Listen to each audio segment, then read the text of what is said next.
Hi friends, అందరికీ నమస్కారం అండి. తుల రాశి వారి జాతకులు రేపటి నుంచి మే నెల చివరి వరకు 31వ తేదీ వరకు కూడా మీ జీవితం ఇలాగే మారుతుంది. పెద్ద గండం రాబోతుంది. ఒకేసారి 3 గ్రహాల కలయిక వలన ఈ యొక్క తేదీ నుండి మీకు అస్సలు తిరుగు అనేదే ఉండదు. ఎవరు అవునన్నా కాదన్నా తుల రాశి వారి జాతకులు ఖచ్చితంగా ఇలాగే జరుగుతుంది, జరిగి తీరుతుంది.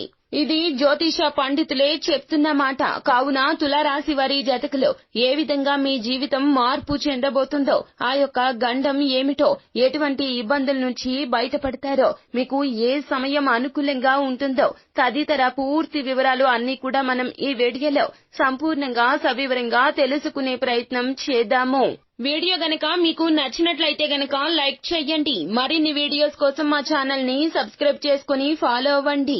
వీడియో గనక మీకు నచ్చినట్లయితే గనక లైక్ చేయండి. మీ లైక్ మాకెంతో సపోర్ట్ అండ్ ఎంకరేజ్మెంట్ గా ఉంటుంది. శ్రీ రేణుకా ఎల్లమ్మ తల్లి జ్యోతిష్యాలయం. ఎన్నో సమస్యలతో బాధపడుతున్నారా? మీ సమస్యలకు ఎల్లమ్మ తల్లి ఆశీస్సులతో జ్యోతిష్యం చెప్పబడును. వ్యాపారంలో నష్టం రావటం, భార్యాభర్తల మధ్య సమస్యలు, ప్రేమ సమస్యలు, అనుకున్న పనులు కాకపోవటం, డబ్బు సమస్యలు, కుటుంబ సమస్యలు, సంతానం లేకపోవటం, అత్తాకోడళ్ల సమస్యలు, ఇంట్లో పిల్లలు పెద్దల మాట వినకపోవటం, ఇంకా ఎటువంటి సమస్యలు ఉన్నా దూరంలో ఉన్నవారికి కూడా ఫోన్ ద్వారా జ్యోతిష్యం చెప్పబడును. Phone number 9515466718.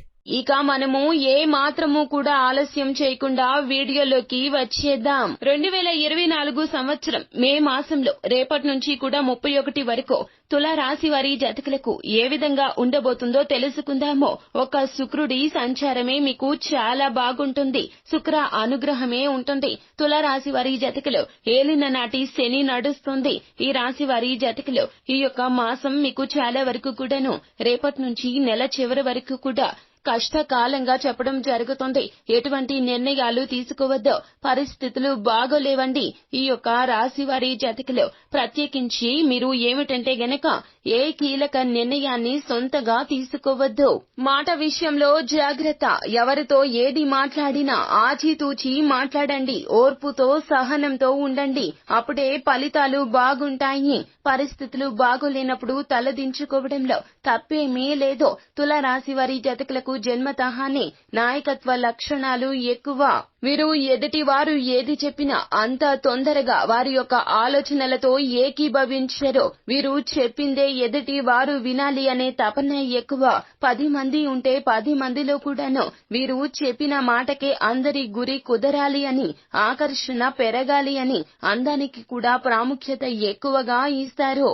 ఎదుటి వారికి నచ్చినట్లు ఉండాలి అనే తపన కూడా తుల రాశి వారి జాతకులకు ఎక్కువగా ఉంటుంది. అయితే ఈ రాశి జాతకులకు ఎన్నో రకాలైనటువంటి సలక్షణాలు ఉన్నాయి.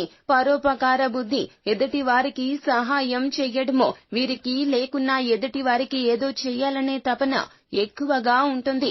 మనిషి సహాయము, మాట సహాయము, ధన సహాయం కూడా చేస్తారు. ఈ రాశి జాతకులకు స్నేహితులు అయితే గనక వారికి అసలు ఇక కష్టాలు అనేవే రావు. ఎందుకంటే స్నేహితుల కష్టాలు చూసి వీరు చలించిపోతారు. వారిని కష్టాల నుంచి బయటపడేయడానికి ఎంతో తాపత్రయపడతారు. ఖచ్చితంగా వీరు వారికి మంచి స్నేహితులు అవుతారు. ఇక తుల రాశి వారి జాతకులకు స్త్రీ విషయంలో మాత్రం ఒక ప్రమాదం పొంచి ఉందనే చెప్పాలి. ఈ రాశి జాతకులు పురుషులు అయితే గనక ఖచ్చితంగా స్త్రీల విషయంలో ఎంతో వీక్ గా ఉంటారని చెప్పొచ్చు. అంటే స్త్రీలు ఎవరైనా ఉద్యోగం విషయంలో సహోద్యోగులు కావచ్చు, వ్యాపారంలో ఎవరైనా నూతనంగా పరిచయమైన స్త్రీలే కావచ్చు, లేకపోతే గనక భాగస్వామిగా ఉన్నటువంటి స్త్రీనే కావచ్చు. ఎవరైనా ఏదైనా సహాయం అంటే గనక అసలు ముందు వెనుక చూసుకోకుండా వారికి సహాయం చేయాలనే తపన ఎక్కువగా చూపిస్తారు. ఇక రేపటి నుంచి మే చివరి వరకు కూడాను వీరి యొక్క జీవితంలో ఒక స్త్రీ ద్వారా ఇబ్బంది అయితే ఉందండి. గండం ముంచుకొస్తుంది. ఒక స్త్రీకి సహాయం చేయాలని ఆ ఉచ్చులో మీరు కూరుకుపోతారు. ధన సహాయం కావచ్చు, మాట సహాయం కావచ్చు, అస్సలు చెయ్యొద్దు. రేపటి నుంచి జాగ్రత్తగా ఉండాల్సిన సమయం ఇది. ఏ విషయంలో మీరు నోరు జారునా లేదా ధనాన్ని జార్చుకున్నా కూడాను ఇబ్బందులే వస్తుంది. అప్పు రూపంలో ఇచ్చిన డబ్బు తిరిగి రాకపోగా ఇబ్బందులు వస్తాయి. స్నేహితులు సైతం కూడా శత్రువులుగా మారిపోతారు.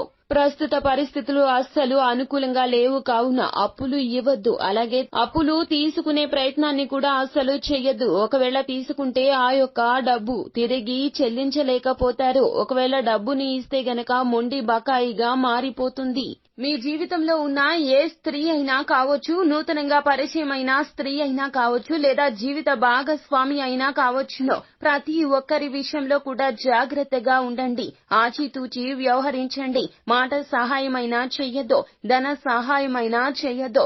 ఎందుకంటే మీకు ఇబ్బందులు కొని తెచ్చుకున్నట్లు అవుతుంది. ఈ సమయంలో మీరు డబ్బులుంటే గుడికి వెళ్లి ఈశ్వరుడి అభిషేకం చేయించుకోండి. అలా లేని పక్షంలో ఏం చేయాలంటే మట్టి ఉంటుంది కదండి, పూజా స్టోర్స్ లో దొరుకుతూ ఉంటుంది. శివలింగాలు తయారు చేసి అభిషేకం చేసే మట్టి, ఆ యొక్క మట్టిని తెచ్చుకోండి. ఎడమ చేతిలో మట్టిని తీసుకుని మీరు శివలింగాన్ని చేసుకోండి. హర హర హర అని నీటిని పోయండి. 2 పువ్వులు వేసి మీకు చేతనైనంత బెల్లం ముక్కను పెట్టి నైవేద్యంగా పెట్టండి. ఇలా చేయడం ద్వారా మీకు ఉన్న సమస్త బాధలు తీరిపోతాయి. ఇలా చేయడం చాలా అవసరము. ప్రతిరోజు ఉదయం, మధ్యాహ్నం, సాయంత్రం సూర్య నమస్కారాలు తప్పక చేయండి.